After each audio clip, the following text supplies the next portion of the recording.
With this Phyxable low back massage, we are going to work on the main paraspinal muscles along the side of your back. The paraspinal muscles run along the sides of your back, and it's usually the most prominent protruding muscles along both sides of the spine. Like all of our self-massage tactics, it's all about seek and destroy instead of trying to cover too many points all at once.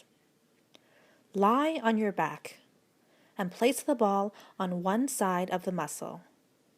Now start to look for some tight knots. Once you've found a tight spot, keep pressure with the ball on the spot and begin to massage that specific area for about 10 to 15 passes or until the discomfort is reduced. Move along this line from bottom to the top until you have tackled all of your pain points.